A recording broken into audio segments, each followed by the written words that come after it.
Hey everyone, today is March 15th. 1 year ago, Deacon Raffaele and I were told that we are no longer going back to seminary due to COVID. We're just walking around Trout Lake today, enjoying some friendship. And I thought it'd be great to share the one lesson that we've learned from this 1 year of COVID. So Deacon Raffaele, what's the greatest lesson you've learned over the past year? Definitely pretty early on, I learned this and became absolutely convinced of it.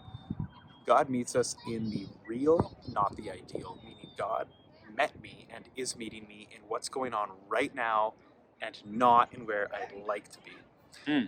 So, Would you have an example of God meeting you in the real? definitely. So it was around this time last year that had permission to begin writing my petition letter. So when a guy's ready to get married to a girl, first thing he does is he gets down on one knee and proposes. Now, as men entering holy orders, you have something like that, but it's a little different. We write a petition letter, meaning a letter formally stating our intent to ask the bishop that we may enter holy orders. So it was at this time last year, and I had an idea of my mind of what the time would look like and how great I would feel.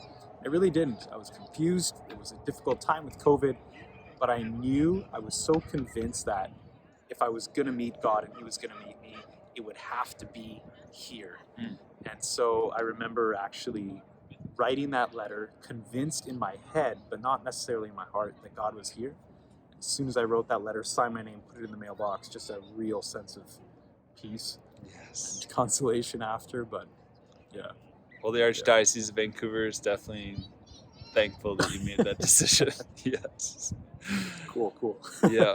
How about you? What did Father Richard? What have you learned in the last? Yeah. I've heard it from a couple people, and I've really taken it to heart that the key thing for me is to change the conversation from why to how. So instead of like, why is this happening to me? Why is COVID here? It's to change the conversation to how. So how am I called to respond to COVID? How can I contribute? How can I make a difference today? So it enables me to not wait until COVID's over, but to live life to the full now. And I found that was so true right before my ordination when Archbishop Miller said that I could delay. Instead of saying, okay, why is now my ordination restricted to 10 people? Why is this happening to me when I want to get ordained? It's how is God calling me to respond? And so then I realized, okay, God's calling me to make the most of this time now, and I'm going to do it. So I'm going to go forward with it. So that was a game changer.